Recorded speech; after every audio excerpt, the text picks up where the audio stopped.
মুরব্বিনা যুবক ভাইয়েরা, আমার নবী বিশ্ব নবী সাহাবায়ে কেরামদের সুগর সামনে রেখে মসজিদ নববীর মধ্যে যখন আলোচনা করলেন, সাহাবীদেরকে বললেন, ও আমার সাহাবী শোনো, এমন একটা অপরাধ আছে, এমন একটা দোষ আছে, যে একটা অপরাধের কারণে সারা জীবনের ইবাদত শেষ। সারা জীবনে ইবাদত শেষ। নামাজ, রোজা, হজ, যাকাত, কালিমা, জিকির, আজকার, কোরআন তেলাওয়াত সব ইবাদত শেষ একটা অপরাধের কারণে, একটা ভুলের কারণে।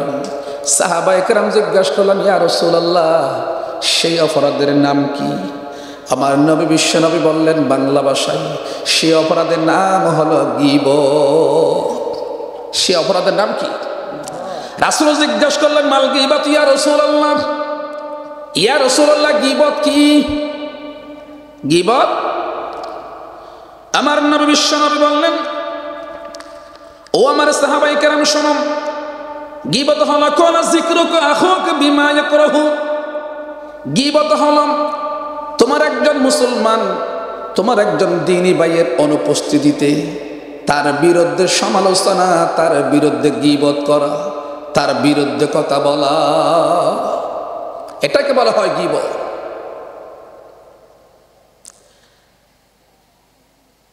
একজন মুসলমানের বিরুদ্ধে কথা বলা, একজন দ্বীনী ভাইয়ের পিছনে তার বিরুদ্ধে সমালোচনা করা, এটাকে বলা হয় গীবত। সাহাবী জিজ্ঞাসা করলেন, ইয়া রাসূলুল্লাহ সাল্লাল্লাহু ক্বালা আরাইতা ইন কানা ফি আখি মা কুলু। ইয়া রাসূলুল্লাহ সাল্লাল্লাহু আলাইহি ওয়াসাল্লাম, আমার কোন দ্বীনী ভাই, কোন মুসলমান ভাই যদি অপরাধ করে, অন্যায় করে, যে বিষয়ে তার বিরুদ্ধে আমি কথা বলেছি তার মধ্যে ওই অপরাধটা আছে, ওই ভুলটা তার মধ্যে আছে, এরপরে কি গীবত করা যাবে না? এরপরে কি গীবত হবে নাকি? আমার নবী বিশ্ব নবী বললেন, মুরব্বিরা, যুবক ভাইয়েরা, একটু কান লাগান। ক্বালা ইন কানা ফীহি তাকুলু ফাকুলু ইগতাবাতাহু ওয়া ইল্লা ফাকাদ বাহতাহু। যেই বিষয় নিয়ে, যেই কথা নিয়ে তোমার মুসলমান ভাইয়ের বিরুদ্ধে তুমি কথা বলেছো, যে বিষয়ের কারণে, যে অপরাধের কারণে তার বিরুদ্ধে তুমি সমালোচনা করেছো, গীবত করেছো, আমার নবী বললেন, দুষ্টা যদিও বা তার যদিও বা তার মধ্যে সে দুষ্টা যদিও বা থাকে, এরপরও সমালোচনা করা যাবে না, গীবত করা যাবে।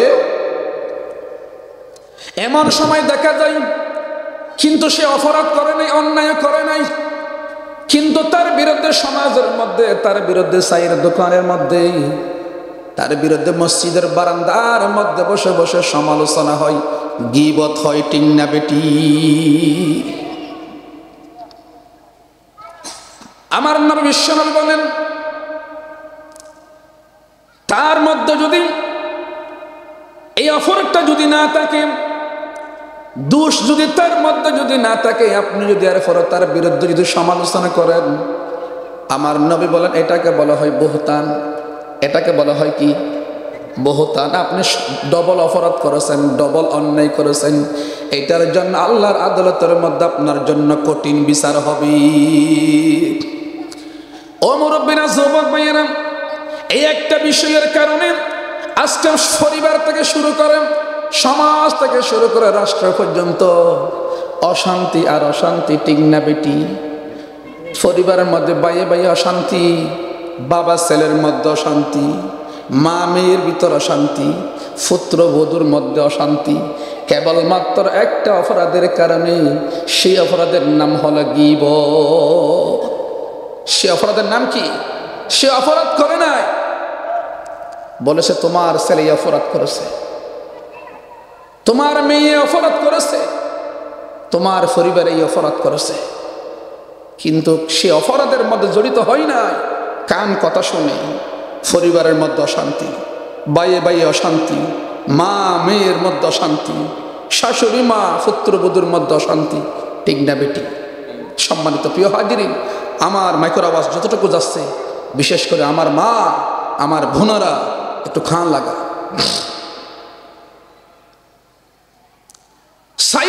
ভাইয়ের মধ্যে একজনের বিরুদ্ধে কথা বলেছে, আরেকজন গিয়ে বলল, ভাই অমুক আপনার বিরুদ্ধে যে কথা বলেছে আপনি কি দেখেছেন, আপনি কি শুনেছেন? আপনি শুনলে তো মাথা আগুনের মতন গরম হবে। সে ব্যক্তি তেলে আর বেগুনে গরম, তার বিরুদ্ধে অ্যাকশন নেওয়ার জন্য রাসূল বললেন, কারো কান কথা শুনে মেজাজ গরম করবে না, কারো কান কথা শুনে তুমি উত্তেজিত হবে না।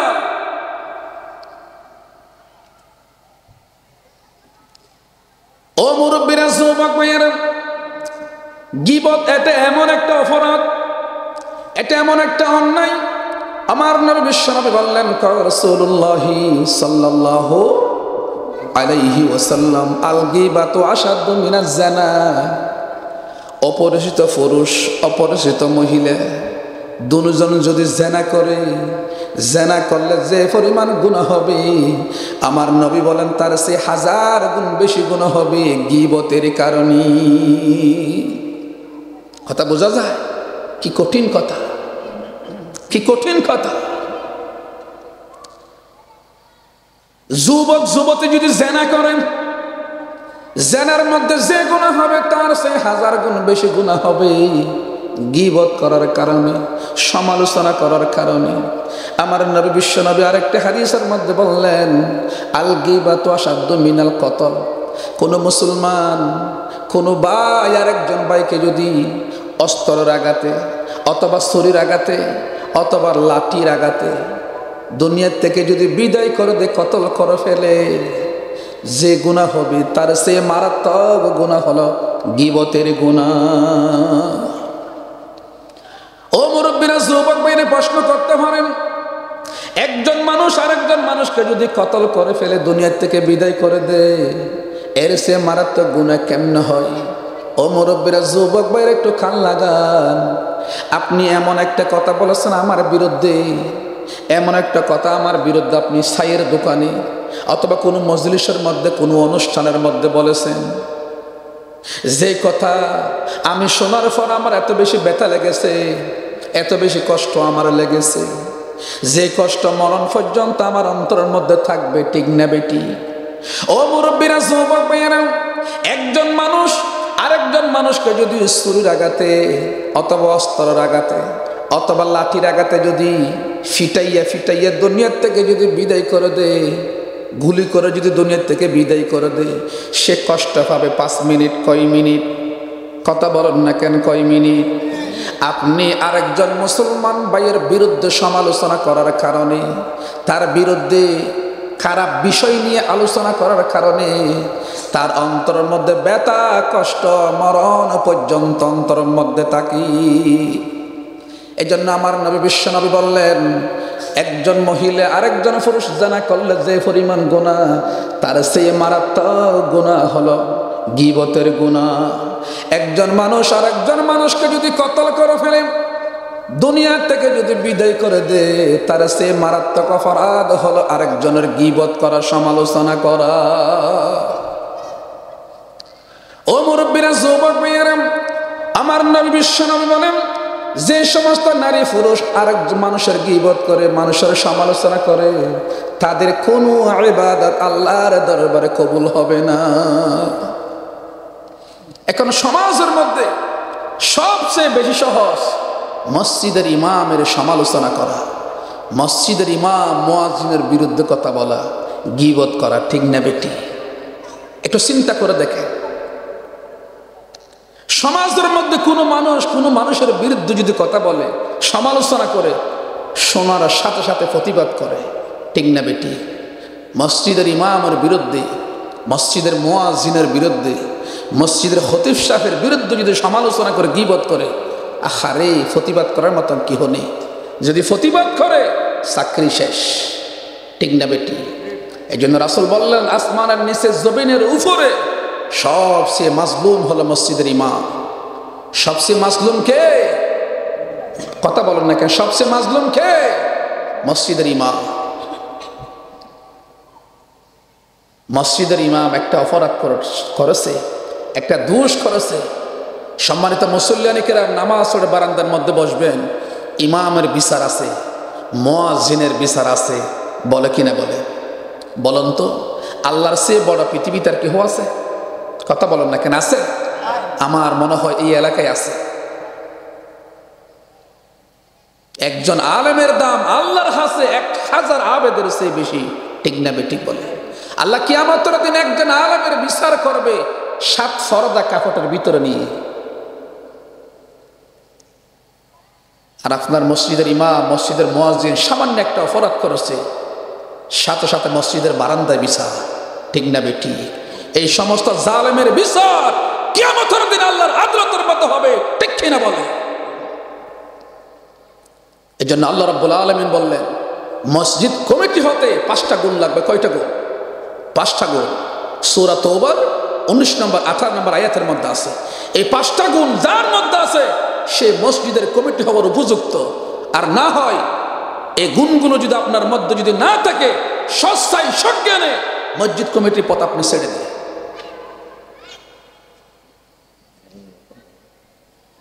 আল্লাহ হেফাজত করুক বলে আমি। সম্মানিত প্রিয় হাজিরি, যে রাস্তা দিয়ে সমাজের মধ্যে, মহল্লার মধ্যে দোয়া আসবে, সে রাস্তায় আপনি বন্ধ করে দিলে,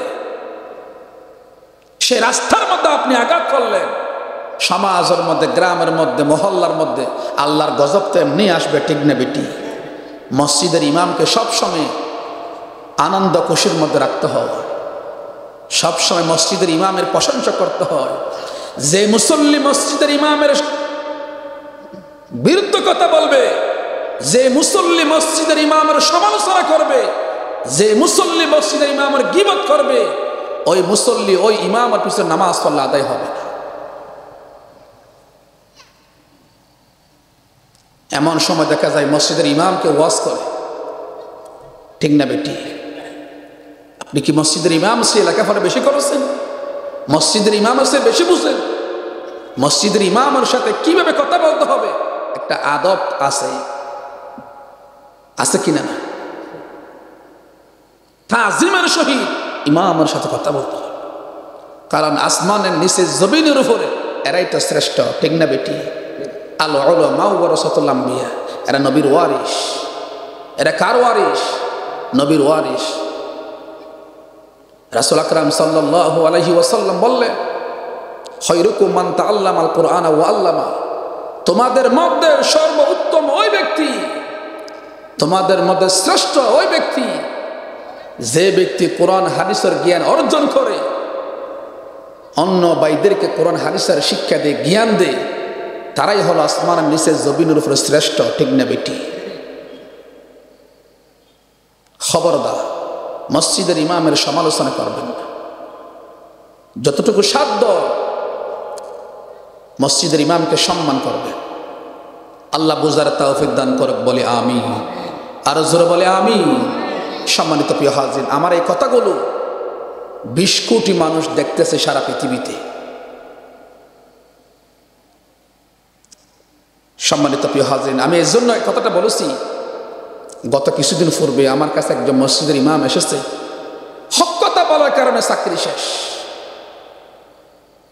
আমি আমার মসজিদে প্রায় সময় বলি, মসজিদের ইমামতি করা ফরজ না, মসজিদের মধ্যে দাঁড়িয়ে মিম্বরে খুতবা দেওয়া ফরজ না, প্রতিটি মুসলমান থেকে হক কথা বলা ফরজ, ঠিক কিনা বলে? আল্লাহ হক কথা বলার তৌফিক দান করে বলে আমি। মসজিদের ইমামের রিজিকের মালিক কমিটি না, রিজিকের মালিক কে? কোরআন শরীফের আয়াত।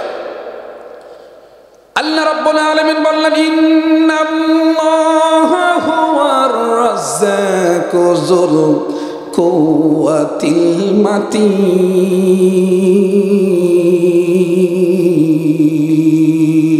আল্লাহু আকবার।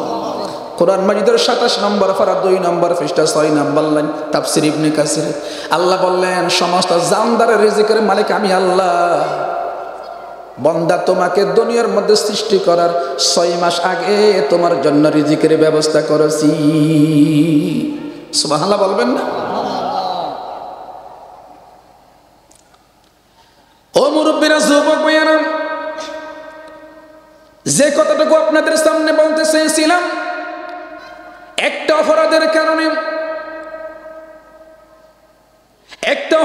কারণে জীবনের আমল শেষ হয়ে যাবে একটা দোষের কারণে, অপরাধের কারণে। সারা জীবনের কষ্টে অর্জিত করা সওয়াবগুলো শেষ হয়ে যাবে। এই শীতের দিনের মধ্যে আরামের ঘুমকে হারাম করে, আরামের বিছানা হারাম করে, ঠান্ডার মধ্যে ওযু করে নামাজ আদায় করে কেবলমাত্র সওয়াবের আশায়, ঠিক না বেটি? 4-5 লক্ষ টাকা খরচ করে হজ করেন, এত কষ্টের টাকা, এত পরিশ্রমে অর্জিত টাকাগুলো দিয়ে হজ করে কেবলমাত্র সওয়াবের আশায়। কুরবানির মৌসুম আসলে টাকা না থাকলেও হালাত করে টাকা নিয়ে কুরবানি দিয়ে সওয়াবের আশায়। 14 সমস্যা গরমের দিন এত কষ্ট করে রোজা রাখে সওয়াবের আশায়, ঠিক না বেঠিক? মুরব্বীরা, যুবক ভাইয়েরা, এই সারা জীবনের অর্জিত সওয়াব এই একটা অপরাধের কারণে আপনার কাছ থেকে চলে যায়। আমার নবী বিশ্বনবী বললেন, কোন রাসূলুল্লাহ, সকলে বলেন সাল্লাল্লাহু আলাইহি ওয়াসাল্লাম।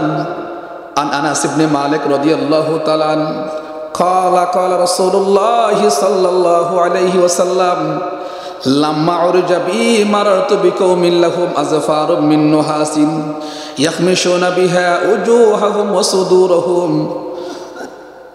ওয়া ইয়াকউনা ফি আরাদিহিম রাওয়াহু তিরমিজি আও কামা ক্বালা নবিয়্যু আলাইহিস সালাতু ওয়াস সালাম। আমার নবী বিশ্বনবী যেই দিন মেরাজের রাত্রে জান্নাত জাহান্নাম ভ্রমণ করার জন্য, দেখার জন্য গিয়েছিলেন, ও মুরব্বীরা, যুবক ভাইরা, একটু কান লাগান। আমার নবী বিশ্বনবী জান্নাতের মধ্যে একজন ব্যক্তির সাথে দেখা। জিবরাইল আলাইহিস সালাম থেকে জিজ্ঞেস করলেন, ও ভাই জিবরাইল, আমার আগে জান্নাতের মধ্যে কোনো ব্যক্তি প্রবেশ করার তো কোনো অনুমতি নেই, জান্নাতের মধ্যে হাঁটতেছে, হাঁটার আওয়াজ শোনা যাচ্ছে, এই ব্যক্তিটা কি? জিবরাইল আলাইহিস সালাম বললেন, ইয়া রাসূলুল্লাহ, ইয়া হাবিবাল্লাহ, জান্নাতের মধ্যে যিনি, যার পায়ের আওয়াজ শুনতেছেন, জুতার আওয়াজ শুনতেছেন, তিনি হলেন হযরত বেলাল রাদিয়াল্লাহু তাআলা আনহু। সুবহানাল্লাহ বলবেন না? আমার নবী বিশ্বনবী বেলাল থেকে জিজ্ঞেস করেন, ও বেলাল, তুমি দুনিয়ার মধ্যে এমন কি আমল করেছো, দুনিয়ার মধ্যে এমন কি ভালো কাজ করেছো যার কারণে জান্নাতের মধ্যে তুমি আমার আগে ঢুকে পড়েছো? তোমার জুতার আওয়াজ আমি শুনতেছি, এমন কি কাজ তুমি করেছো? হযরত বেলাল রাদিয়াল্লাহু তাআলা আনহু আমার নবী বিশ্বনবীকে বললেন, ইয়া রাসূলুল্লাহ, ইয়া হাবিবাল্লাহ, ছোট্ট একটা আমল করেছি। রাসূল বললেন, কি আমল? হযরত বেলাল রাদিয়াল্লাহু তাআলা আনহু বললেন, ইয়া রাসূলুল্লাহ, আমি 5 ওয়াক্ত নামাজ আদায় করার পূর্বে আমি ওযু করে যখন মসজিদের মধ্যে যখন ঢুকি, মসজিদের মধ্যে ঢোকার সাথে সাথে 2 রাকাত তাহিয়াতুন নামাজের ওযুর নামাজ পড়ি। এই আমলটা আমি সব সময় করেছি। আল্লাহ তো বলেন আহসানু আমালা, আকসারু আমালা বলেন না, আহসানু আমালা ওয়া হুয়াল আজিজুল গফুর। আমল বেশি করার দরকার নাই, আপনি আমল যদিও বা কম হয় সহিহ ভাবে করতে হবে। কিভাবে? আখলিস দীনাকা ইয়াকফিকাল আমালুল কলি। অল্প আমল ওই নাজাতের জন্য যথেষ্ট, ঠিক কিনা বলে? বেশি আমলের প্রয়োজন নাই। গ্রামের ভাষা একটা কথা আছে না, ভালো খাবার অল্প খেলেই ভালো, অল্পই যথেষ্ট, ঠিক কিনা? আমার নবী বিশ্বনবী সাল্লাল্লাহু আলাইহি ওয়াসাল্লাম হযরত বেলাল রাদিয়াল্লাহু তাআলা আনহুর সাথে কথা বলে জাহান্নামের মধ্যে যখন চলে গেলেন, জাহান্নামের মধ্যে এক শ্রেণীর মানুষ দেখা যায়, ওই সমস্ত মানুষের হাতের মধ্যে নখ, লম্বা লম্বা তামার নখ। কিসের নখ? তামার নখ। তামার নখ দিয়ে তাদের চেহারার মানুষগুলো ছিঁড়তেছে, তামার নখ দিয়ে নিজের কলিজা ছিঁড়তেছে, রক্ত বাহির হচ্ছে। এমন সময় আমার নবী বিশ্বনবী জিবরাইলের কাছ থেকে জিজ্ঞাসা করলেন, ও ভাই জিবরাইল, জাহান্নামের মধ্যে এরা কারা?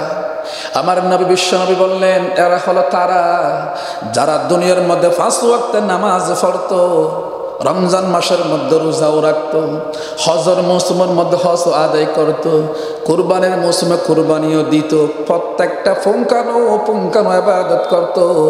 কিন্তু চায়ের দোকানের মধ্যে যখন বসে, তিন রাস্তার মধ্যে যখন বসে, মসজিদের বারান্দার মধ্যে যখন বসে, আরেকজনের মুসলমানের সমালোচনা গীবত শুরু করে দিই। কথা বুঝতেছে? আল্লাহ আমাকে আপনাকে এই কঠিন ব্যারাম থেকে হেফাজত করো, বলে আমি। আর জোরে বলে আমি। সম্মানিত হাজির,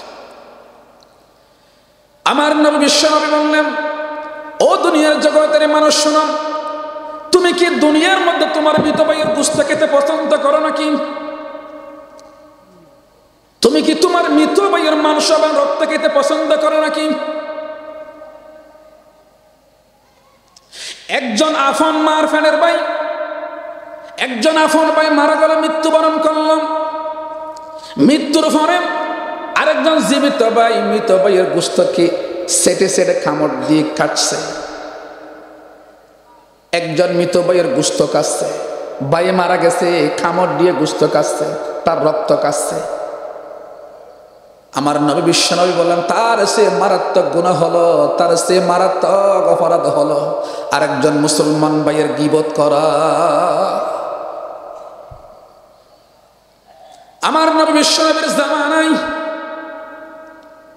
রমজান মাসের মধ্যে দুইটা মহিলা রোজা রাখলাম। দুইজন মহিলা রোজা রাখার পর দুপুরবেলা খাবারের সময় যখন হয়েছে, এমন যন্ত্রণা, এমন ব্যথা শুরু হয়ে গেল।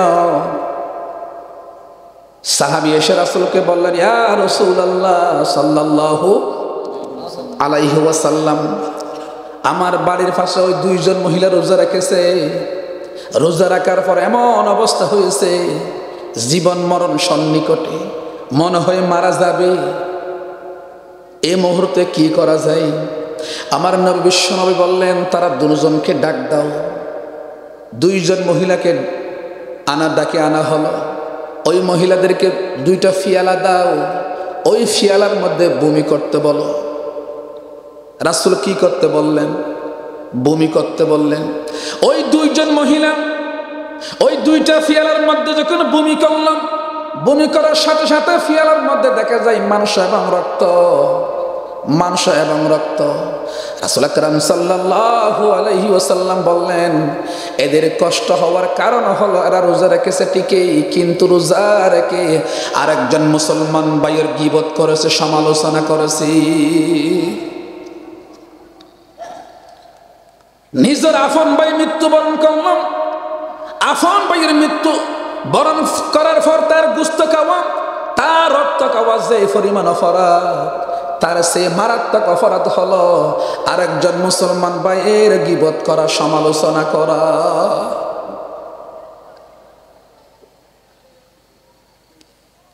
ও মুরব্বীরা, যুবক ভাইয়েরা, ইমাম আবু হানিফা রাহমাতুল্লাহি আলাইহির নাম শুনেছেন কিনা?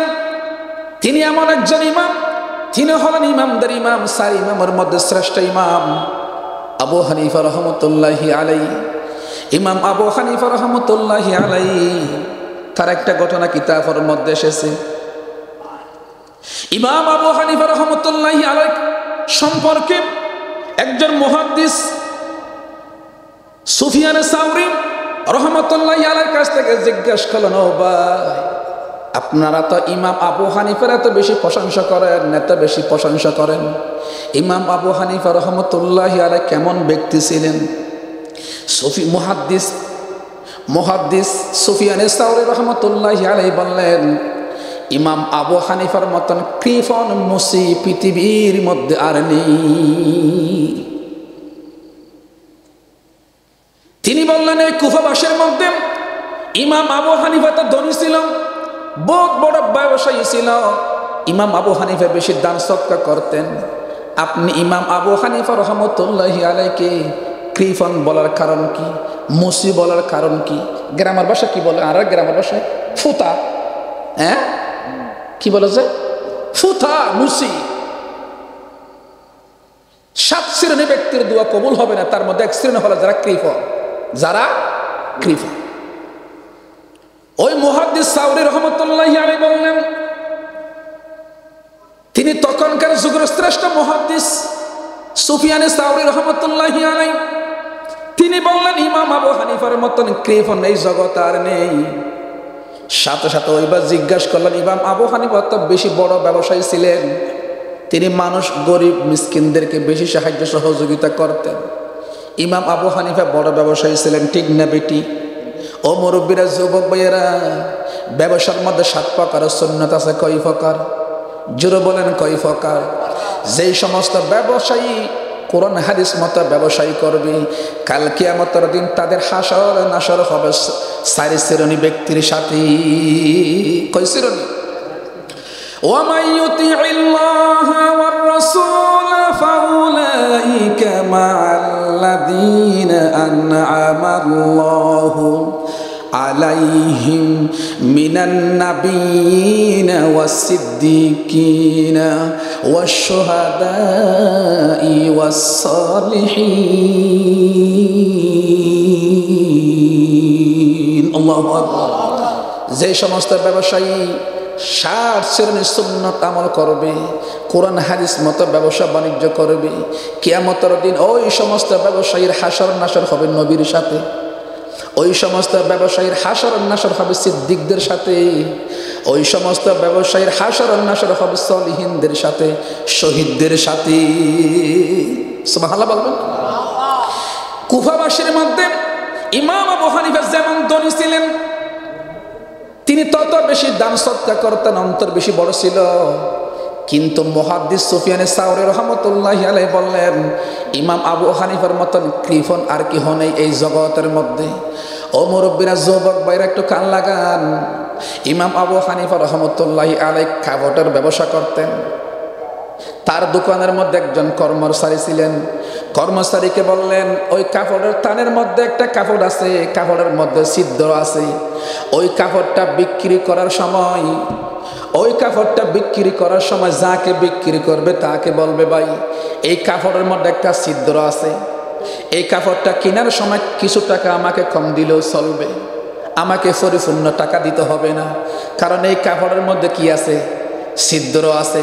ইমাম আবু হানিফা রহমতুল্লাহি আলাইহি তার দোকানের কর্মচারীকে বললেন, কিন্তু দোকানের কর্মচারী কাপড়টা বিক্রি করার সময় একথা বলেন নাই, কাপড়ের মধ্যে ছিদ্র আছে, এই কাপড়ের দাম পরিপূর্ণ দিতে হবে না, কম দিলেও চলবে, একথা বলেন নাই, কাপড় বিক্রি করে দিছে। ইমাম আবু হানিফা রহমতুল্লাহি আলাইহি দোকানের মধ্যে ঢোকার সাথে সাথে কাপড়ের দিকে যখন চোখ নজর গেল, ইমাম আবু হানিফা কর্মচারীর কাছ থেকে জিজ্ঞাসা করলেন, এই টানের কাপড় তুমি বিক্রি করছো নাকি? কর্মচারী বললেন, হুজুর বিক্রি করেছি। বিক্রি করার সময় ওই ব্যক্তিকে তুমি বলছো কিনা কিছু টাকা কম দেওয়ার জন্য তুমি বলছো কিনা? তিনি বললেন, হুজুর আমি বলি নাই, আমাকে আপনি মাফ করে দেন। ইমাম আবু হানিফা বললেন, তোমাকে আমি কিভাবে মাফ করি? তুমি তো আমার জীবন শেষ করে দিছো, ধ্বংস করে দিছো। দোকান বন্ধ করে দাও, দোকান বন্ধ করে একটা মাইক দিয়ে এলান করো, অমুক দিনের মধ্যে অমুক সময়ের মধ্যে ইমাম আবু হানিফার দোকান থেকে কে কাপড় কিনছেন, কে কাপড় ক্রয় করেছেন। মাইকের মধ্যে যখন শুরু করে দিছে, একজন ব্যক্তি ইমাম আবু হানিফার দোকানের মধ্যে চলে আসলেন। ইমাম আবু হানিফা রহমতুল্লাহি আলাইহি ওই ব্যক্তির হাত ধরে বললেন, ভাই আপনি আমাকে মাফ করে দেন, আমি বড় অপরাধ করেছি, অন্যায় করেছি, তুমি আমাকে মাফ করে দাও, কারণ তুমি যদি আমাকে মাফ না করো, আল্লাহ কিয়ামতের দিন আমাকে মাফ করবে না। তিনি বললেন, ভাই আপনি এত বড় একজন ইমাম, ইমামদের ইমাম, 7জন ইমামের মধ্যে শ্রেষ্ঠ ইমাম, আপনি যে আমার কাছে এসে মাফ চাচ্ছেন, ক্ষমা চাচ্ছেন, আমার শরম লাগতেছে, লজ্জা লাগতেছে। ইমাম আবু হানিফা বললেন, ভাই আপনার কাছে আমার কর্মচারী যে কাপড় বিক্রি করেছে, ওই কাপড়ের মধ্যে একটা ছিদ্র ছিল, আপনার কাছ থেকে টাকা কম নেই নাই, পরিপূর্ণ টাকা নিয়েছে, আপনার হক নষ্ট করেছে। এই সামান্য হকের কারণে কিয়ামতের দিন আল্লাহ আমাকে জালেমের কাতারের মধ্যে দাঁড় করাবে। এই সামান্য অপরাধের কারণে আমার জীবনের ইবাদত শেষ। এই সামান্য অপরাধের কারণে চিরজীবন জাহান্নামে চলে যেতে হবে। ও মুরব্বীরা, যুবক ভাইয়েরা, এই সামান্য অপরাধের কারণে যদি ইমাম আবু হানিফার মতন একজন ইমাম যদি মাফ চাই, ক্ষমা চায়, আমরা মানুষের কত সম্পদ নষ্ট করি, আমরা মানুষের কত টাকা পয়সা নষ্ট করি, ঠিক না বেঠিক বলেন? শরীরের মধ্যে শক্তি, ক্ষমতার জোরে আপনি কত মানুষের টাকা নষ্ট করেছে, ক্ষমতার দাফটে কত মানুষের সম্পদ আপনি লুটপাট করে নিয়েছে। সেই সম্পদ আপনি কখনো বুক করতে পারবেন, সেই সম্পদ সম্পদের জায়গায় থেকে যাবে, কিন্তু আমি আপনি চলে যাব। ঠিক না বেঠিক বল? ঠিক না বেঠিক? ও মুরব্বীরা, যুবক ভাইয়েরা, ইমাম আবু হানিফা রাহমাতুল্লাহি আলাইহি তার কাছ থেকে ক্ষমা চেয়ে নিলেন, ভাই আপনি আমাকে মাফ করে দেন, হয়তো কাপড় ফেরত দিতে পারেন, আপনার টাকা আপনি নিয়ে নিতে পারেন, হয়তো কিছু টাকা কম দেন। ও মুরব্বীরা, যুবক ভাইয়েরা, এমন ইমাম আবু হানিফা রাহমাতুল্লাহি আলাইহি মুহাদ্দিস সাউরি রাহমাতুল্লাহি আলাইহি বললেন, ইমাম আবু হানিফার মতন কৃপণ মানুষ পৃথিবীর মধ্যে আর নেই। কুফাবাসীর মধ্যে সবচেয়ে বেশি দান সৎকা করত ইমাম আবু হানিফা রাহমাতুল্লাহি আলাইহি। তাকে কৃপণ বলল কেন? জিজ্ঞাসা করলেন, হুজুর আপনি ইমাম আবু হানিফা রাহমাতুল্লাহি আলাইহি কেন কৃপণ বললেন? আমি তো আমার মনকে বুঝাতে পারতেছি না। তিনি বলেন, আমার বোঝার মধ্যে তোমার বোঝার মধ্যে ভুল আছে। ইমাম আবু হানিফা রাহমাতুল্লাহি আলাইহি তার জীবনের শুরু থেকে মৃত্যুর আগ পর্যন্ত কখনো মানুষের সমালোচনা করেন নাই, মানুষের গীবত করেন নাই। একজন ব্যক্তি এসে হাসান বসরি রাহমাতুল্লাহি আলাইহিকে বললেন, হুজুর ওই ব্যক্তি আপনার গীবত করেছে, আপনার সমালোচনা করেছে, আপনার বিরুদ্ধে কথা বলেছে। হুজুর হাসান বসরি রাহমাতুল্লাহি আলাইহি শোনার সাথে সাথে তার জন্য কিছু মিষ্টি, তার জন্য কিছু হাদিয়া তার বাড়ির মধ্যে পৌঁছিয়ে দিলেন। কথা বুঝতেছেন?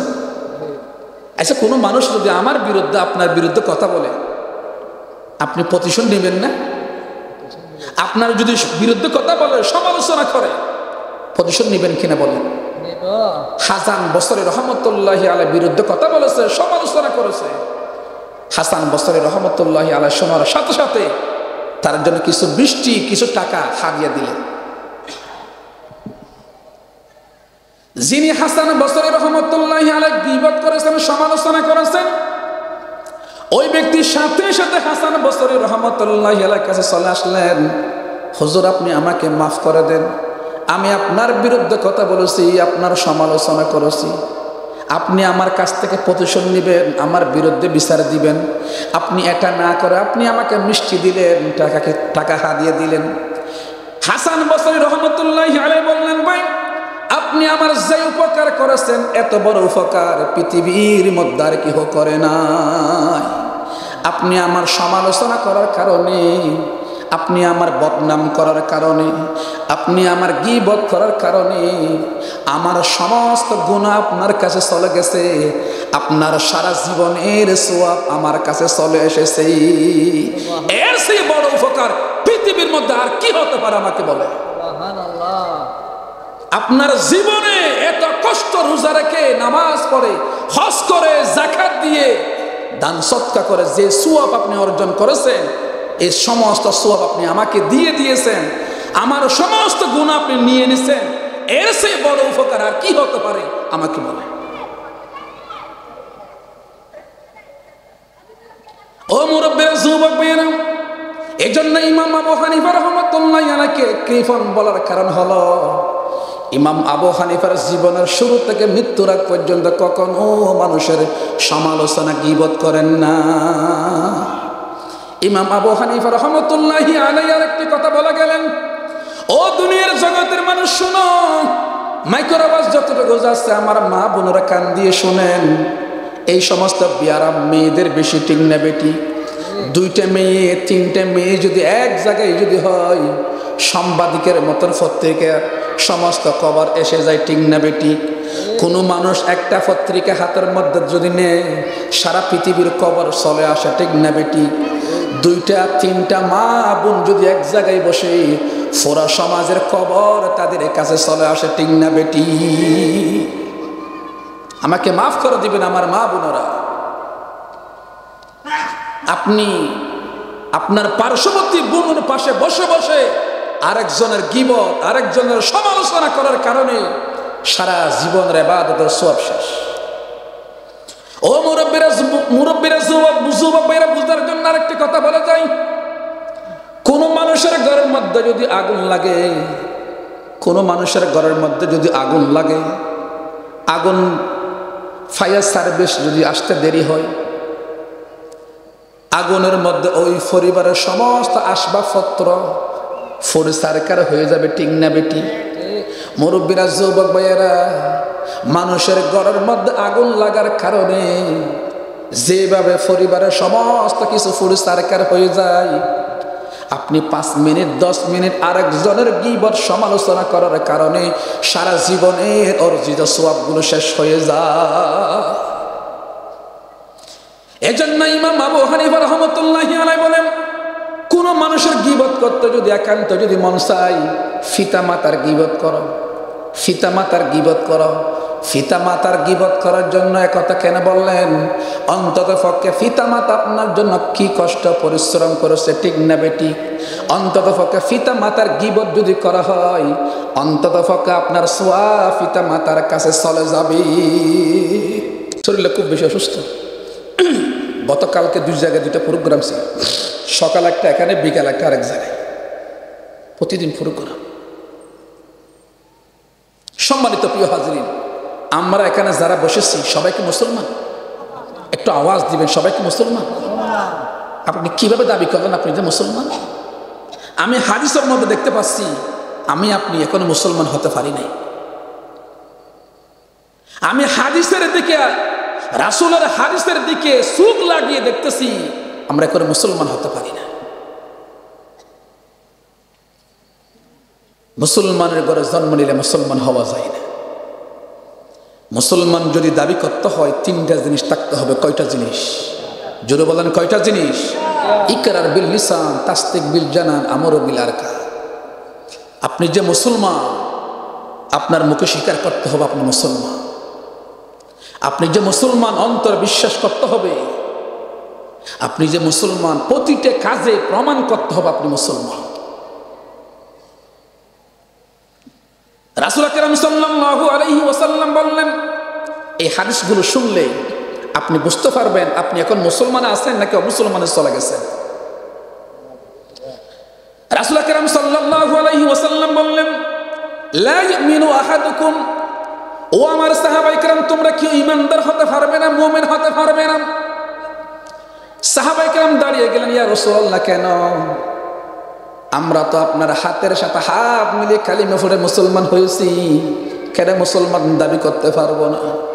আমার নবী বিশ্বনবী ফরমানশার মধ্যে বললেন, হাত্তা ইউহিব্বুকু হুব্বা লিয়াখিহি মা ইউহিব্বু লিনাফসিহি, রাওয়াহুল মুসলিম, আও কামা ক্বালান নাবিয়্যু আলাইহিস সালাতু ওয়াস সালাম।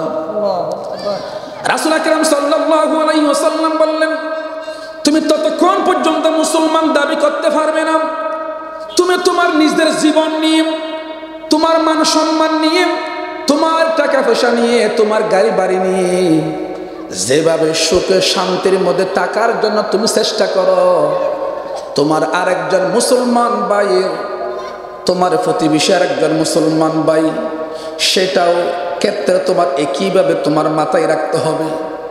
তুমি তোমার জীবন নিয়ে, তোমার মান সম্মান নিয়ে, তোমার টাকা পয়সা নিয়ে, তোমার গাড়ি বাড়ি নিয়ে, পরিবার নিয়ে সুখ শান্তিতে ইজ্জতে জীবন যাপন করার জন্য তুমি যেইভাবে চেষ্টা করো, আরেকজন মুসলমান ভাইয়ের ক্ষেত্রে একই তোমার ভালোবাসা দেখাতে হবে।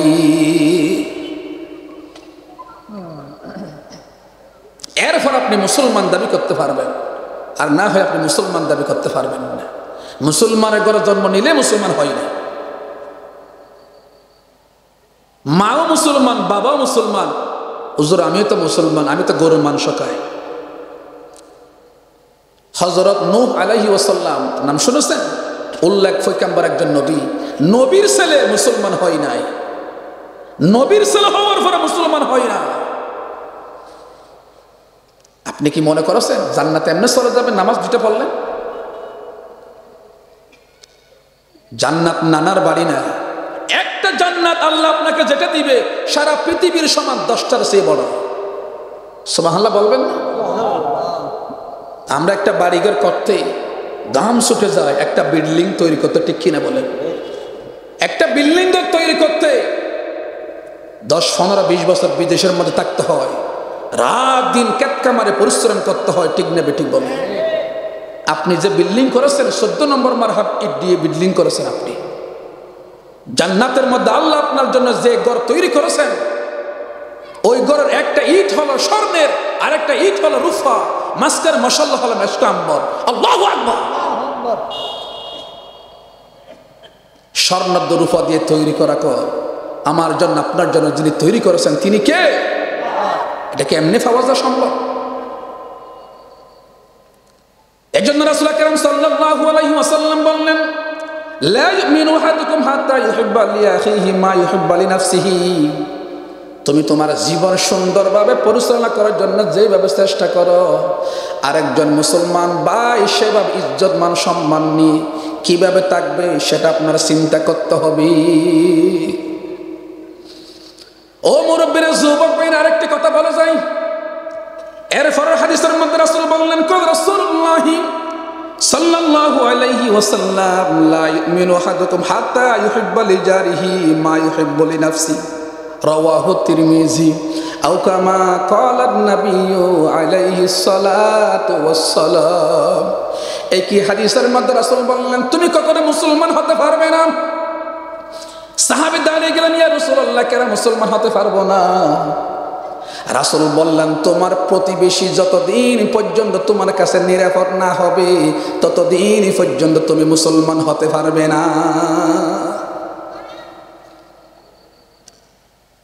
আরেকটি হাদিসের মধ্যে রাসূল বললেন, সমাজের মধ্যে মানুষ যখন বসবাস করে আপনার ডানে বামে সামনে পিছনে তাদের সাথে এমন আচরণ করতে হবে, এমন ব্যবহার দেখাতে হবে।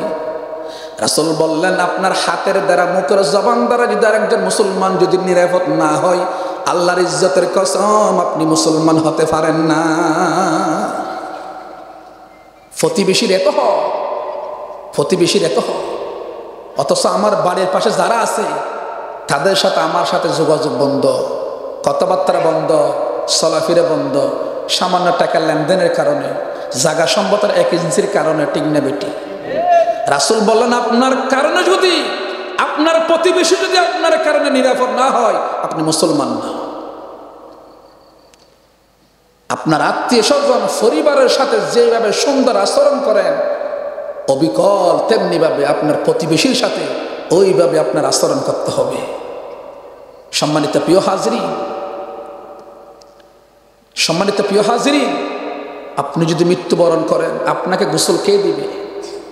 আপনার প্রতিবেশী তো আপনাকে গোসল দিবে। আপনি যদি মৃত্যুবরণ করেন আপনার কবর কে খনন করবে? আপনার প্রতিবেশী তো আপনার জন্য কবর খনন করবে। আপনি যদি মৃত্যুবরণ করেন আপনার জন্য কবরের বাঁশ কে কাটবে? আপনার প্রতিবেশী তো করবে। আপনি যদি মৃত্যুবরণ করেন আপনার লাশ কাঁধের মধ্যে কে নিবে? আপনার প্রতিবেশী তো নিবে। আপনি যদি মৃত্যুবরণ করেন আপনার জানাজার মধ্যে আপনার প্রতিবেশী তো উপস্থিত হবে, ঠিক কিনা? আপনি প্রতিবেশীর সাথে কিভাবে এক ধরনের আচরণ করেন?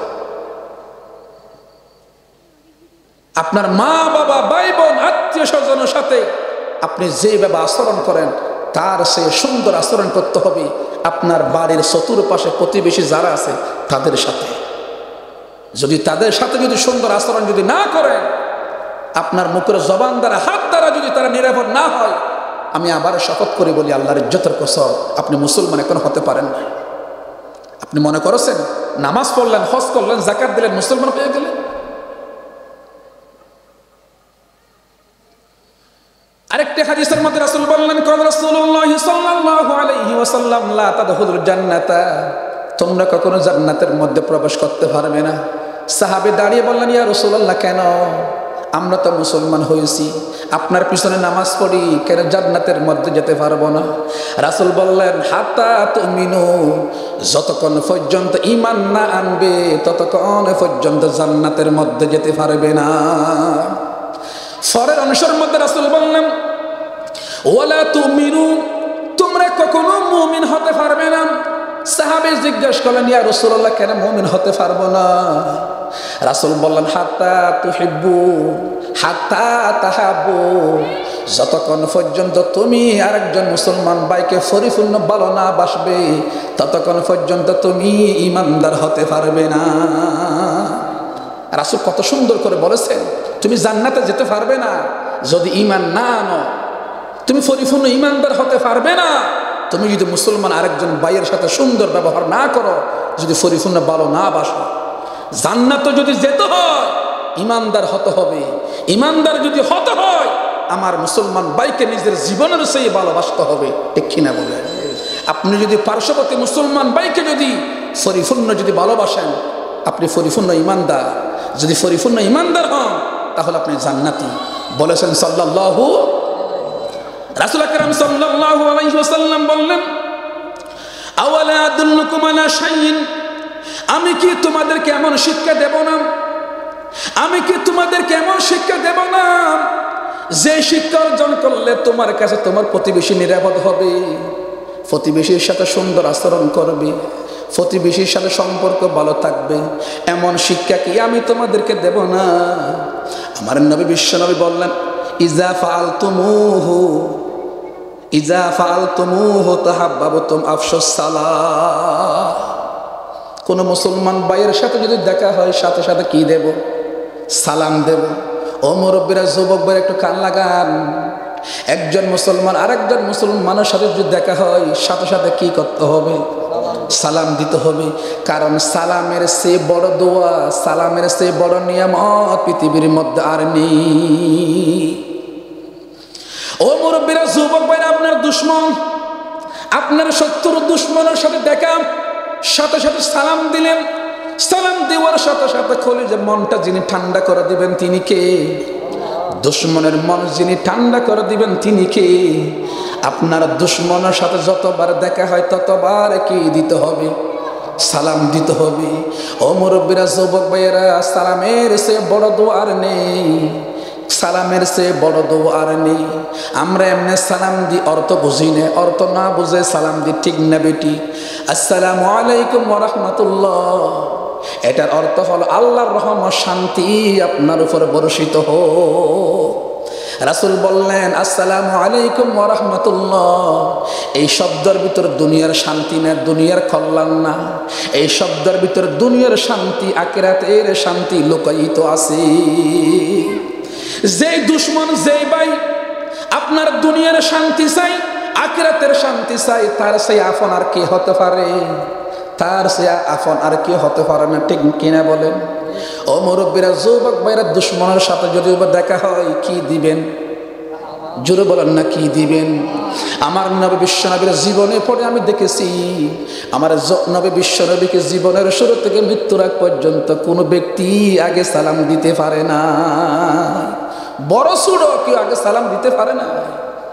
রাসূলের 9 জন বিবি ছিল, 11 জন বিবি ছিল, একজন বিবিও রাসূলকে আগে সালাম দিতে পারে না। সুবহানাল্লাহ বলবেন না? আজকে সবাই বাড়িতে গিয়ে সালাম দিবেন বিবিকে। সালাম দিবেন? কে কে সালাম দিবেন হাত তুলে দেখান।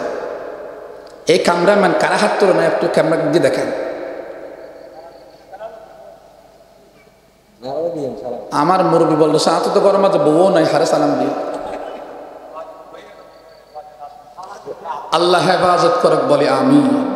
পরিবারে যদি কেহ যদি নাও থাকে, প্রতিটি পরিবারের মধ্যে রহমতের ফেরেশতা আছে, আছে কিনা? না, পরিবারের মধ্যে কি আছে? আজকে বাড়িতে গিয়ে সালাম দিবেন, বউ কি বলবে? আজকে বড় ফিরসাব হয়ে গেছে না, বড় আলেম হয়ে গেছে। অসুবিধা নেই, আপনি আপনার বিবিকে সালাম দেন, শান্তি বরকত। আপনার পরিবারের, আপনার স্ত্রীর মাথা গরম, মেজাজ গরম, মন খারাপ, আপনি সালাম দেন, সাথে সাথে যিনি মন ঠান্ডা করে দিবেন তিনি কে? জোরে বলেন, তিনি কে? আমার মাইকের আওয়াজ যতটুকু যাচ্ছে, আমার মা, আমার বোনেরা, আপনার স্বামীকে দেখার সাথে সাথে সালাম দিবে, একটা মুস্কি হাসি দিবেন, নফল নামাজের সোয়া। সুবহানাল্লাহ বলবেন না? মানে তো প্রিয় হাজরি, আমি আরেকটি কথা বলে শেষ করে দেব। সমাজের মধ্যে অশান্তি, আমার গ্রামের মধ্যে অশান্তি, একটি কোরআনের আয়াত যদি আমল করে, আমি শপথ করে বলি, আল্লাহ কোরআন সামনে রেখে বলি, সমাজের মধ্যে অশান্তি আর জীবনে থাকবে না। রাসূল বললেন, এই কোরআনের আয়াত যে সমাজের মানুষ, যে গ্রামের মানুষ আমল করবে, ওই সমাজের মধ্যে কখনো অশান্তি আসবে না। শুনবেন তো মনোযোগ, ইনশাআল্লাহ আমল করার তৌফিক দান করে বলে আমিন। কোনো মানুষ হাতের আঙ্গুল 5টা, সবগুলো কি সমান না? সমাজের প্রতিটি মানুষ সবগুলো মন মানসিকতা একরকম? এক একজনের মন মানসিকতা এক এক রকমের। আমি বুঝার জন্য একটা উদাহরণ দিই। আপনি চতুর্পাশে চোখ দিয়ে দেখেন তো, সবার কাপড় একরকম কিনা? সবার কাপড় যেমন একরকম না, সবার মন মানসিকতা একরকম না। সমাজে কোনো মানুষ আপনাকে গালি দিয়েছে, আপনার বিরুদ্ধে গীবত করেছে, আপনার সমালোচনা করেছে, আপনার বদনাম করেছে, আপনি কি করবেন? এরকম হয় না সমাজে? প্রায় সময় আল্লাহ পাক রব্বুল আলামিন নবীর মাধ্যমে জানাচ্ছেন, নবী আপনি জানিয়ে দেন, সমাজের মধ্যে কোনো মানুষ আপনার বিরুদ্ধে যদি কথা বলে, আপনার সমালোচনা করে, আপনার গীবত করে, আপনার বদনাম করে, আপনাকে যদি গালি দেয়, আপনি কি করবেন? আল্লাহ পাক রব্বুল আলামিন বলেন, ইদফা বিল্লাতি হিয়া আহসানু ফাইজাল্লাযী বাইনাকা ওয়া বাইনাহু আদাওয়াতুন কান্নাহু ওয়ালিয়ুন হামীম। আল্লাহু আকবার।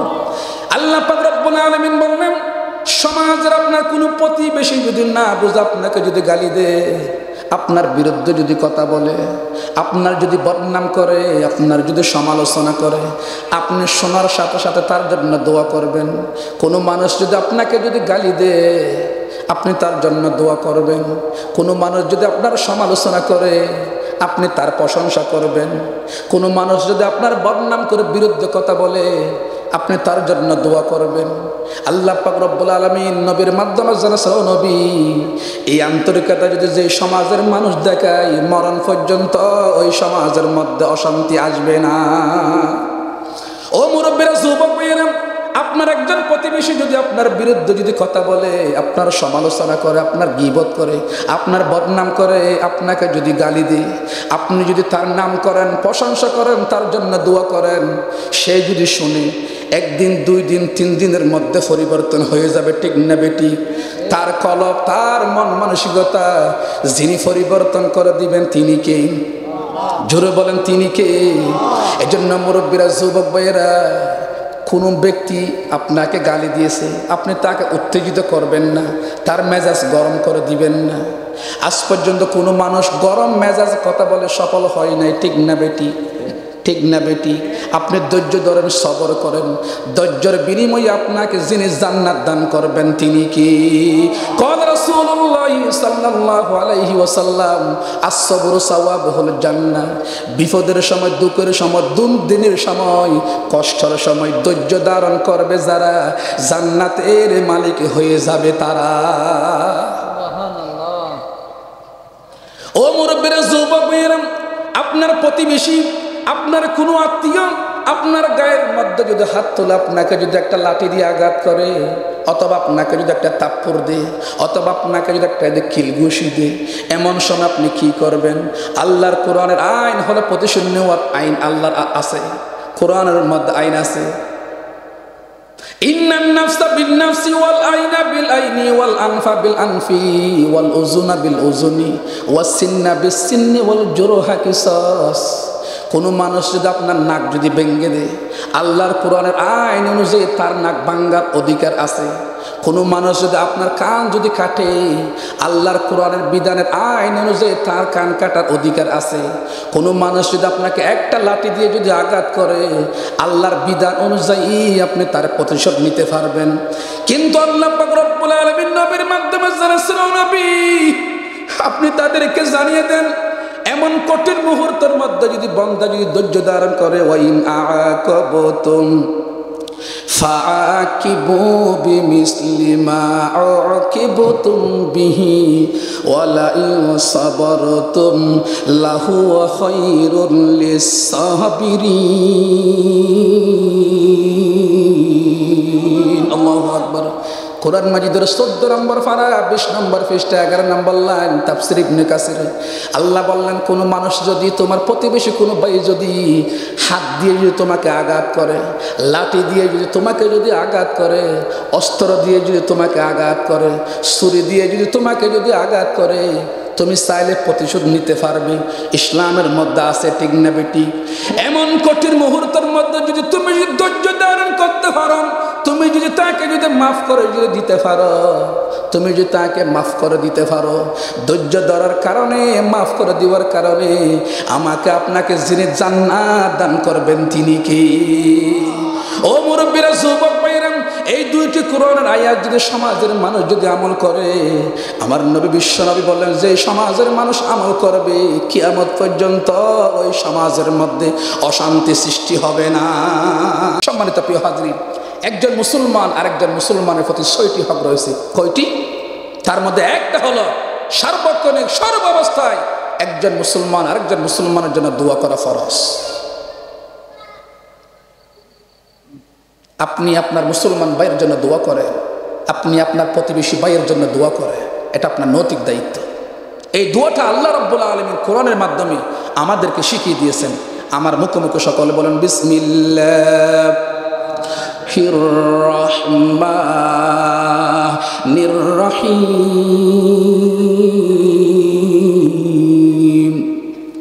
ওয়ালা তাজআল ফি কুলুবিনা গিল্লাল লিল্লাযিনা আমানু রাব্বানা ইন্নাকা রাউফুর রহিম। আল্লাহু আকবার। আল্লাহ পাক রব্বুল আলামিন বললেন, 5 ওয়াক্ত নামাজের শেষে দোয়াটা যদি করো, কোনো মুসলমানের অন্তরের মধ্যে আরেকজন মুসলমানের প্রতি কোনো হিংসা বিদ্বেষ থাকবে না। ও আল্লাহ, আমাকে আপনাকে সকলকে এই দোয়া 5 ওয়াক্ত নামাজের সাথে আদায় করার তৌফিক দিয়ে দাও, বলি আমিন। সম্মানিত প্রিয় হাজরিন, শরীর খুব বেশি অসুস্থ, এই জন্য নরম ভাষায় কথা বললাম। যতগুলো কথা বলেছি কোরআন হাদিসের আলোকে বলার জন্য চেষ্টা করেছি। সমাজের দৃশ্যের দিকে তাকিয়ে কথাগুলো বলেছি। আমাকে সহ সকলকে প্রতিটি কথা বুঝে আমল করার তৌফিক দান করুক, সকলে বলে আমিন। হাযা মা ইনদি ওয়াল ইলমু ইনদাল্লাহ। আসসালামু আলাইকুম ওয়া রাহমাতুল্লাহি ওয়া বারাকাতুহু।